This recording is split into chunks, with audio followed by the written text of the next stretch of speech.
नमस्कार children, I hope आप सब बहुत अच्छे होंगे। तो लास्ट वीडियो में हमने revised Marathi class 5 for English medium schools का चैप्टर हेवा इसे पढ़ा था और समझा था। हेवा का मतलब है जेलेसी का भाव होना। तो हमने देखा था कि इस चैप्टर में जो अलग अलग पेड़ हैं एक दूसरे से अपने आप को कंपेयर कर रहे हैं और अपनी क्वालिटीज़ को इग्नोर करते हुए एक दूसरे से जेलिस हो रहे हैं। तो जो मदर नेचर ने उनको क्वालिटीज़ दी है उनका रिस्पेक्ट नहीं कर रहे हैं और जो है शिकायत कर रहे हैं कि हमारे साथ अच्छा नहीं हुआ और दूसरों को देखकर जो है जेलस हो रहे हैं। तो ये चैप्टर था हेवा यानी जेलसी के बारे में। अब हम इसके क्वेश्चन आंसर्स देख लेते हैं। चलिए शुरू करते हैं।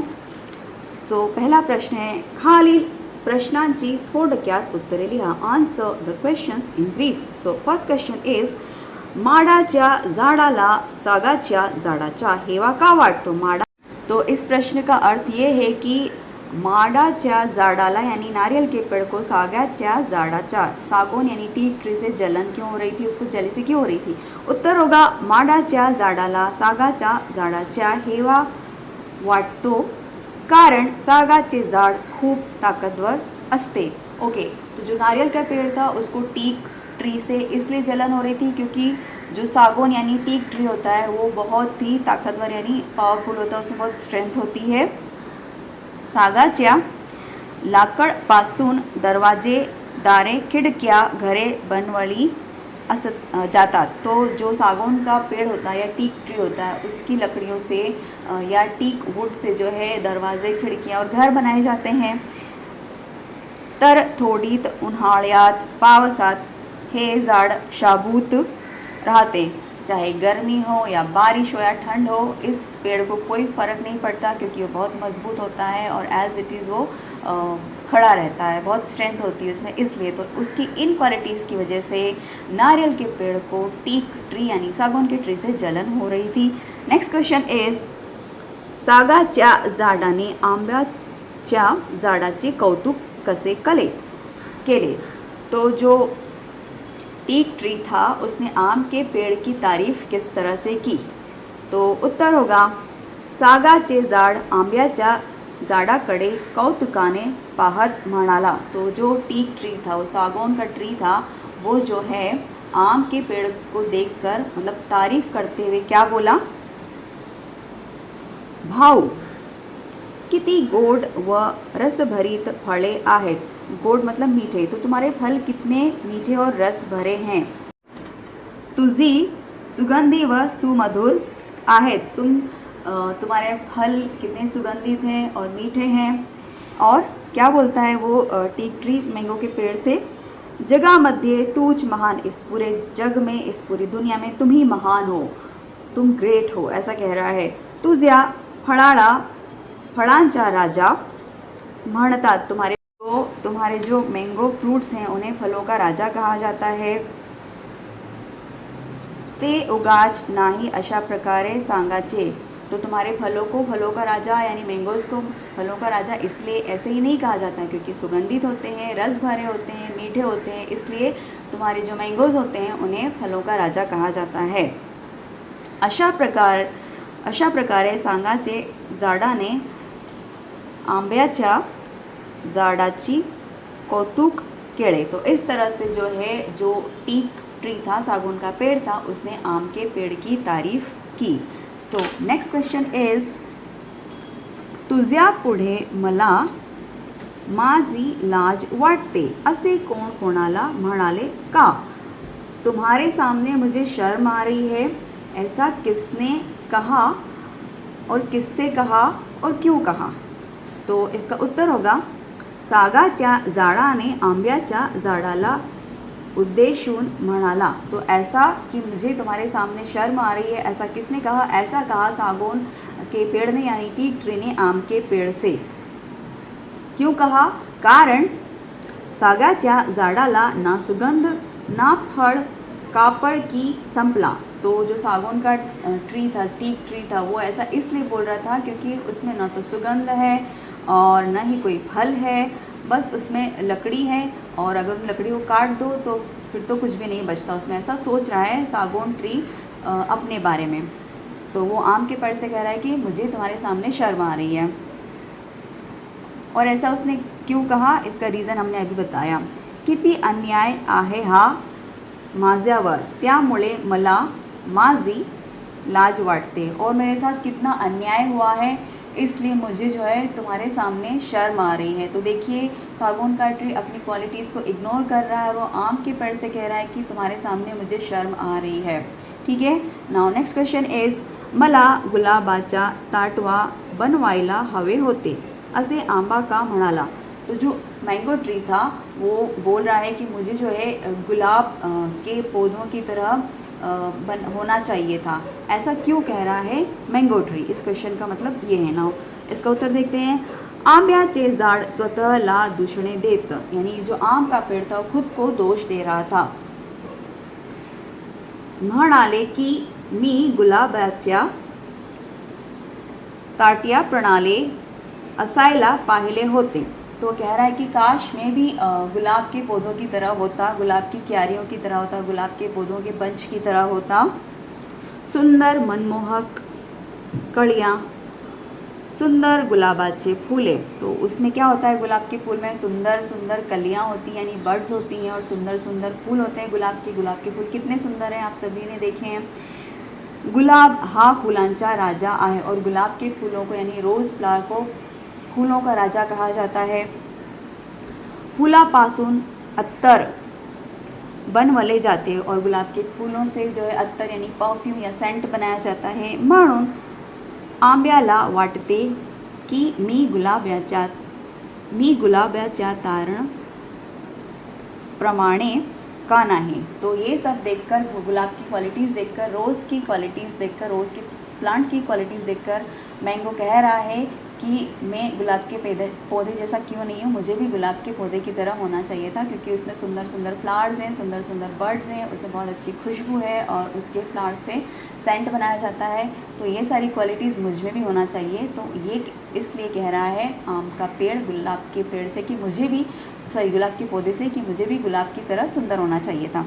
नाउ नेक्स्ट क्वेश्चन इज, गुलाबाच्या ताटव्याने माडाची प्रशंसा कशी गायली। तो गुलाब के पौधों ने माडाची मतलब नारियल की पेड़ की तारीफ किस तरह से की। उत्तर होगा, गुलाबाच्या ताटव्याने माडाला तू किती ऊंच आहेस, तुझे नारळ मोठे मोठे आहेत। तो जो गुलाब का पौधा है वो नारियल के पेड़ को क्या कह रहा है कि तुम जो है कितने ऊंचे हो, कितने लंबे हो, और तुम्हारे नारियल कितने बड़े बड़े हैं। तुला कल्पवृक्ष म्हटले जाते, तुमको कल्पवृक्ष यानी विश फुलफिलिंग ट्री कहा जाता है। कल्पवृक्ष मतलब जो सारी इच्छाएं पूरी करता है वो बोला जाता है। तुझ्या माणसापासून शेंडीपर्यंत सर्वांचाच उपयोग होतो। तो तुम्हारे जो तुम्हारे ट्री के जो हर एक पार्ट का, हर एक हिस्से का, जड़ से लेकर हर हिस्से का यूज़ होता है। इंसान तुम्हारे पेड़ के जड़ें, उसकी मतलब जो फ्रूट्स हैं और दूसरे जो हिस्से हैं, तो उसके हर पार्ट का यूज़ होता है। एका क्षणात तू नगरावर नज़र राखू शकतोस, तुम एक ही पल में जो है पूरी सिटी को, पूरे शहर को देख सकते हो, क्योंकि वो बहुत ऊंचा होता है। इसलिए कह रहा है गुलाब का पौधा नारियल के पेड़ के बारे में।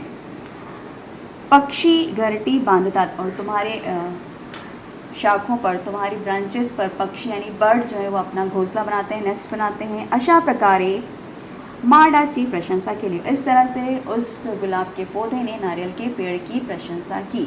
नेक्स्ट क्वेश्चन इज, देवाने सर्व झाडांची वाचा बंद का केली। देवाने मतलब भगवान ने, मदर नेचर ने सारे पेड़ पौधों की आवाज़, वाचा मतलब वाणी, बोलने की क्षमता क्यों छीन लिया, उनकी बोली क्यों बंद कर दी। उत्तर होगा, झाडाची ही वृत्ती निसर्गाला आवडली नाही।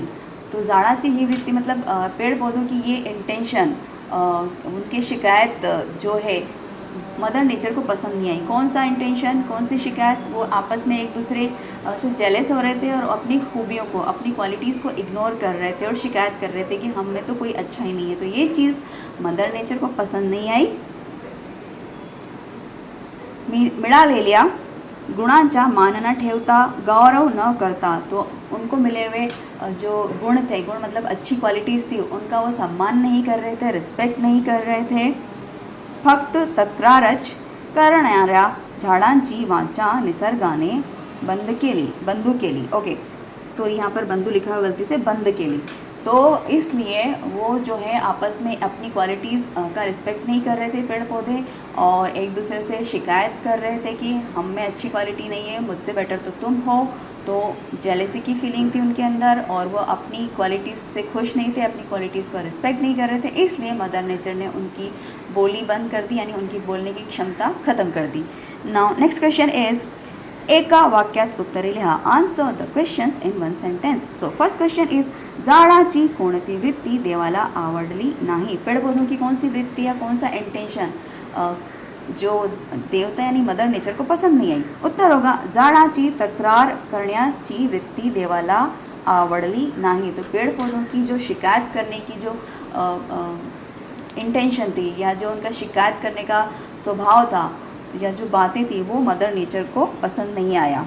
नेक्स्ट क्वेश्चन इज, आज झाडे माणसासारखी का बोलू शकत नाही. तो आज जो है एट प्रेजेंट पेड़ पौधे जो हैं, हम इंसानों की तरह क्यों नहीं बोल सकते. तो हमने चैप्टर के शुरू में पढ़ा था कि जो पेड़ पौधे थे, बहुत सालों पहले हम इंसानों की तरह बातें कर सकते थे, लेकिन आज पेड़ पौधे बात क्यों नहीं कर पाते. उत्तर होगा, आज झाडे माणसासारखी बोलू शकत नाही, कारण निसर्गाने देवाने त्याची वाचा बंद केली. क्योंकि निसर्ग देवाने मतलब मदर नेचर ने उनकी बोलने की क्षमता ख़त्म कर दी, उनकी बोली बंद कर दी. क्यों? क्योंकि वो शिकायत कर रहे थे अपनी दी हुई अपने आप में जो उन्हें क्वालिटीज़ थी, मदर नेचर ने जो उनको क्वालिटीज़ दी थी, उसका रिस्पेक्ट नहीं कर रहे थे, बल्कि शिकायत कर रहे थे. इसलिए मदर नेचर ने उनकी बोली बंद कर दी. नेक्स्ट क्वेश्चन इज़, आपल्या शरीराचा काही उपयोग नाही असे माडका म्हणतो. मेरे शरीर का कोई उपयोग नहीं है, ऐसा नारियल के पेड़ ने क्यों कहा. उत्तर होगा, माझे शरीरात नुसना काथ्याच आहे, म्हणून माझ्या शरीराचा काहीच उपयोग नहीं. तो नारियल का पेड़ बोलता है कि मेरे शरीर में सिर्फ पत्तियां हैं और बिल्कुल भी स्मूथ नहीं है मेरा शरीर. इसलिए वो कह रहा था नारियल का पेड़ कि मेरा कोई उपयोग नहीं है. नेक्स्ट क्वेश्चन इज, देवाने आपल्यावर अन्याय केला आहे असे माडका म्हणतो. तो भगवान ने मेरे साथ अन्याय किया है या मेरे साथ इनजस्टिस हुआ है, ऐसा नारियल के पेड़ ने क्यों कहा. उत्तर होगा, माझ्या शरीराचा काहीच उपयोग होत नाही, म्हणून देवाने आपल्यावर अन्याय केला आहे. तो नारियल का पेड़ कहता है कि मेरे शरीर का तो कोई उपयोग ही नहीं है, इसलिए भगवान ने मेरे साथ अन्याय किया है, ऐसा कह रहा था नारियल का पेड़. वो शिकायत कर रहा था. नाउ नेक्स्ट क्वेश्चन इज, गुलाबाला फुलांचा राजा का म्हणतात. गुलाब को फूलों का राजा क्यों कहा जाता है. उत्तर होगा, गुलाबचे फुले दिसायला सुंदर आणि मनमोहक. तो गुलाब के फूल जो है वो सुंदर और मनमोहक दिखते हैं, अट्रैक्टिव होते हैं, बहुत सुंदर दिखते हैं. असतात, त्यामुळे गुलाबाला फुलांचा राजा असे म्हणतात. इसलिए गुलाब को फूलों का राजा कहा जाता है. इसके अलावा हमने क्या क्वालिटीज़ पढ़ी थी गुलाब की कि वो जो है बहुत सुंदर होता है, और उससे परफ्यूम भी बनाया जाता है, और स्त्रियां बालों को सजाती हैं गुलाब से. तो उसकी इन सारी क्वालिटीज़ की वजह से गुलाब को फूलों का राजा कहा जाता है. नेक्स्ट क्वेश्चन इज, आपल्याला देवाने शाप दिला आहे अशी तक्रार गुलाबाच्या ताटव्याने का केली. तो मुझे तो भगवान ने शाप दिया यानी कर्ज दिया है. तो ऐसी शिकायत गुलाब के बंच ने यानी गुलाब के पौधे ने क्यों की. उत्तर होगा, गुलाबाचे झाड दिवसाला लहान व काटेरी असल्यामुळे गुलाबाच्या ताटव्याने तक्रार केली. तो गुलाब के पौधे जो होते हैं उनकी लंबाई ज़्यादा नहीं होती है, और वो देख रहा था नारियल के पेड़ को कि नारियल का पेड़ कितना लंबा है, और देखो मेरी हाइट तो कितनी कम है, मैं कितना छोटा, और साथ में उसमें कांटे भी होते हैं. इसलिए वो कह रहा था कि मुझे भगवान ने शाप दिया है, मुझे भगवान ने कर्ज दिया है. नाउ नेक्स्ट क्वेश्चन इज, माडाच्या झाडाला कल्पवृक्ष असे का म्हटले आहे.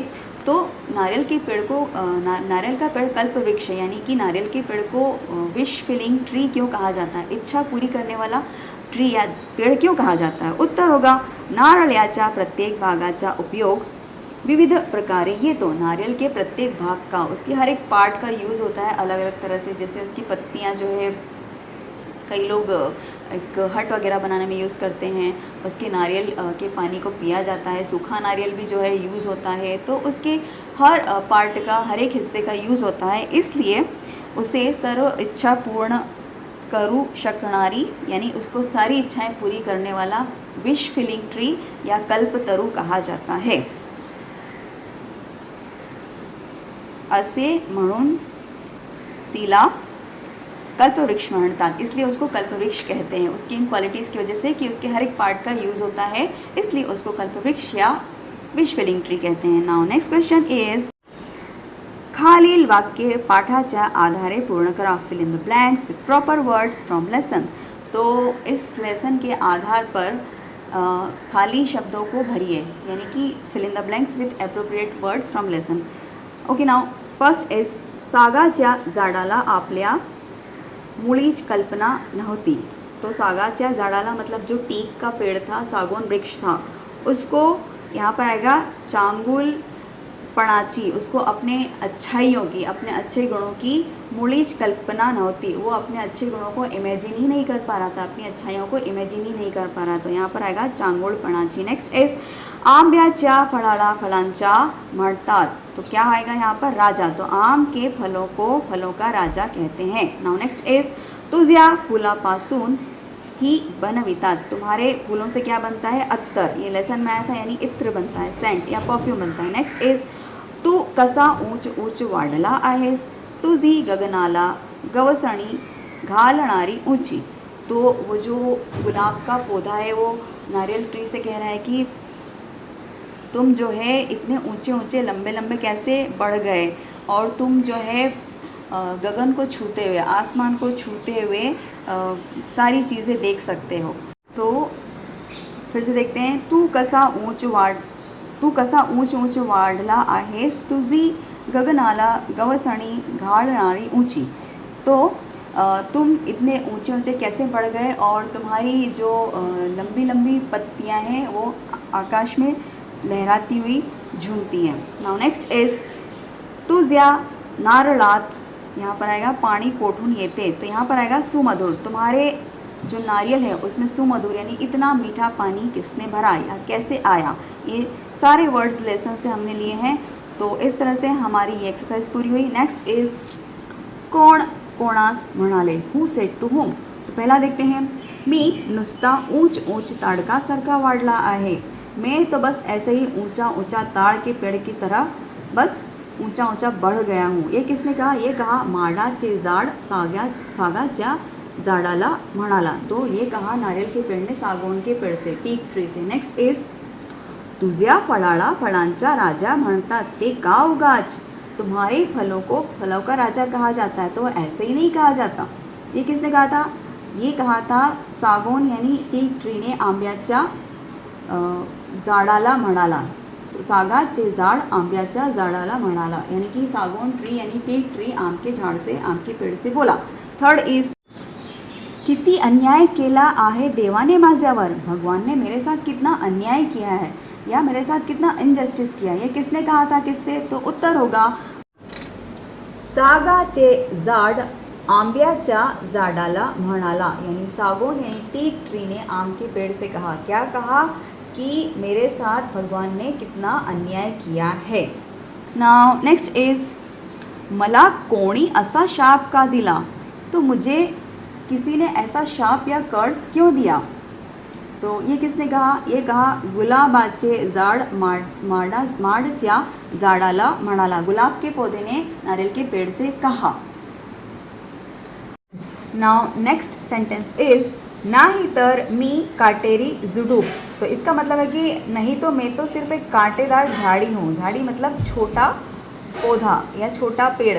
आपने देखा होगा रोज़ का जो प्लांट होता है वो ज़्यादा लंबा नहीं होता है, छोटा सा ही होता है। तो वो कह रहा है कि नहीं तर मी काटेरी जुडूप। तो मुझे ऐसा श्राप किसने दिया कि मैं इतना छोटा रह गया। और ये कन्वर्सेशन ये है कि नाही तर मी काटेरी जुडूप। तो ध्यान से सुनिए, ये जो लाइन है इस चैप्टर में कहीं पर नहीं है, मैंने बहुत ध्यान से देखा है, लेकिन क्योंकि ये कॉन्वर्सेशन इससे पहले गुलाब और नारियल के पेड़ का हो रहा है और ना ही तरमी काटेरी जुड़ू, मतलब कि नहीं तो मुझ में तो सिर्फ कांटे ही हैं, मैं एक कांटेदार झाड़ी हूँ। और गुलाब के पौधे ने कॉन्वर्सेशन किया था नारियल के पेड़ से, तो हम यहाँ पर लिखेंगे गुलाबाचे झाड माडाच्या झाडाला म्हणाला, यानी कि गुलाब के झाड़ या पौधे ने नारियल के पेड़ से कहा, ऐसा हम अज्यूम कर सकते हैं इस कॉन्वर्सेशन को आगे बढ़ाते हुए। लेकिन ये सेंटेंस चैप्टर में कहीं नहीं है, तब भी यहाँ पर ये लिखा है कि नाही तरमी काटेरी जुड़ू, तो कांटे तो गुलाब के पौधे में ही होते हैं और यहाँ पर गुलाब के पौधे ने सिर्फ नारियल के पेड़ से कॉन्वर्सेशन किया था, तो इसलिए हम इसके लिए उत्तर लिखेंगे गुलाब के पौधे ने नारियल के पेड़ से कहा। आम्ही बहीण भाऊ आहोत याप्रमाणे रिकाम्या जागी योग्य शब्द भरा। आम्ही का मतलब होता हम, वी, तो हम भाई बहन हैं। इस तरह से ये जो नीचे ब्लैंक सेंटेंसेस हैं उन्हें एप्रोप्रिएट वर्ड्स यूज़ करके पूरा कीजिए। तो पहला है आम्ही विद्यार्थी, तो इसे किस तरह से लिखना है आम्ही का यूज़ करते हुए, आम्ही विद्यार्थी आहोत, यहाँ पर लिखा है आहोत, तो हम भी यहाँ पर लिखेंगे आहोत, यानी कि हम सभी स्टूडेंट्स हैं। विद्यार्थी मतलब स्टूडेंट्स। सेकेंड इज़ आम्ही देशाचे शूर शिपाई, तो इसका पूरा सेंटेंस किस तरह से बनाएगा, आम्ही देशाचे शूर शिपाई आहोत, हम सभी देश के वीर सिपाही यानी कि ब्रेव सोल्जर्स हैं। नाउ थर्ड इज़ आम्ही देशाचे नागरिक, तो इसका सेंटेंस किस तरह से बनेगा, आम्ही देशाचे नागरिक आहोत, हम इस देश के नागरिक यानी सिटीजन्स हैं। नाउ नेक्स्ट इज़ आम्ही आई वडिलांची लाडकी मुले, हम हमारे माता पिता के या पेरेंट्स के लाडले बच्चे हैं। तो कैसे सेंटेंस बनेगा, आम्ही आई वडिलांची लाडकी मुले आहोत, हम हमारे पेरेंट्स के प्यारे बच्चे हैं, लाडले बच्चे हैं। नाउ नेक्स्ट इज़ तुम्ही बहीण भाऊ आहात। अब तुम्ही का मतलब होता है यू, तुम भाई बहन हो। या प्रमाणे रिकाम्या जागी योग्य शब्द भरा, तो इस तरह से इन फिल इन द ब्लैंक्स को एप्रोप्रिएट वर्ड्स के साथ पूरा कीजिए या नए सेंटेंसेस बनाइए। नाउ फर्स्ट इज़ तुम्ही हुशार मुले, यानी कि तुम एक होशियार बच्चे हो, स्मार्ट बच्चे हो। तुम्ही हुशार मुले आहात, यहाँ पर लिखा है आहात, तो हम यहाँ पर लिखेंगे आहात। नेक्स्ट इज़ तुम्ही आई वडिलांची लाडकी मुले, तो हम इस सेंटेंस को किस तरह से बनाएंगे, तुम्ही आई वडिलांची लाडकी मुले, यहाँ पर लिखा है आहात, तो हम भी यहाँ पर लिखेंगे आहात, तुम अपने माता पिता के प्यारे बच्चे हो या लाडले बच्चे हो। थर्ड इज़ तुम्ही आदर्श मुले, तुम्ही आदर्श मुले आहात, तुम एक अच्छे बच्चे हो। आदर्श का मतलब होता है जिसमें सारी अच्छी क्वालिटीज़ होती है, जो ओबीडियंट होता है, सबका रिस्पेक्ट करता है जो, तो उसे आदर्श कहते हैं, हिंदी में, इंग्लिश में कहते हैं आइडियल।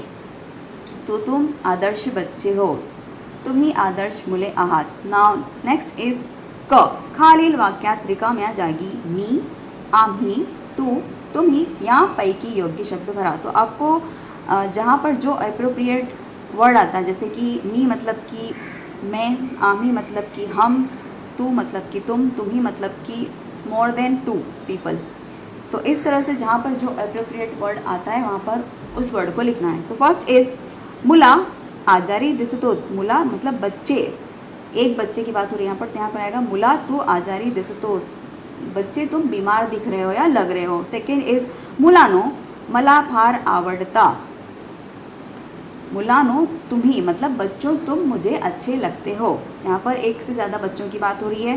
थर्ड इज़ मित्र हो, सारी देवाची मुले आहोत, मित्र हो मतलब मित्रों, आम्ही मतलब कि हम सभी जो हैं भगवान की संतान हैं।